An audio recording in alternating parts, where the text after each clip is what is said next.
দোয়া কইরেন যেন তাড়াতাড়ি সুস্থ হয়ে যায়। বিশ্বকাপের আগে সকলের কাছে তাসকিনের এমনটাই চাওয়া। যুক্তরাষ্ট্রের উদ্দেশ্যে উড়াল দেওয়ার ঠিক কয়েক ঘন্টা আগে মিরপুরে তাসকিনের এমনই আবদার। এছাড়া এই মুহূর্তে কী বা চাওয়ার আছে তাসকিনের? দলের অন্য সদস্যরা যখন নিজেদের ঝালিয়ে নিতে ব্যস্ত, তাসকিন তখন একাকী করছেন নিজেকে শতভাগ ফিট করার চেষ্টা। সকাল থেকে পুরো দল যখন ফিল্ডিং অনুশীলনে ব্যস্ত, তখন সেখানে নেই তাসকিন। সবার অপেক্ষা কোথায় তাসকিন?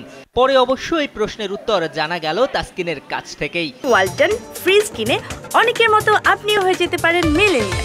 সেরা পণ্যের সেরা অফার। ছিলেন জিমে, করেছেন দীর্ঘক্ষণ সাইকেলিং। অনুশীলনে না থাকলেও তাসকিন ছিলেন অফিসিয়াল ফটো সেশনে। সেখানেও যেন তার চোখে মুখে চিন্তার ছাপ। চেয়ারে বসেই কিছু একটা চিন্তা করছিলেন তাসকিন।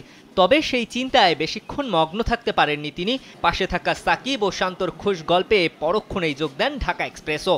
বাংলাদেশ ক্রিকেট বোর্ডের দেওয়া স্যুটবুট পরে সবাই যখন ছবি তোলার প্রস্তুতি নিচ্ছে, পাশে থাকা বড় ভাই সাকিব আল হাসানের কাছ থেকে কিছু একটা অনুকরণ করছিলেন তাসকিন। অনুকরণ করাটাও যেন স্বাভাবিক। বাংলাদেশ ক্রিকেটের পোস্টার বয় সাকিব আল হাসান, যার চলাফেরায় সবসময় থাকে বিশেষ কিছু।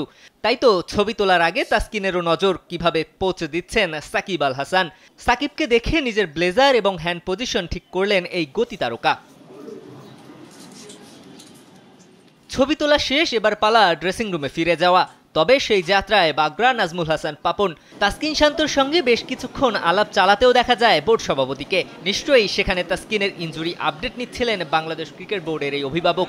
পাশাপাশি দিয়েছেন হয়তোবা বিশ্বকাপে ভালো করার কোনো বিশেষ মন্ত্র।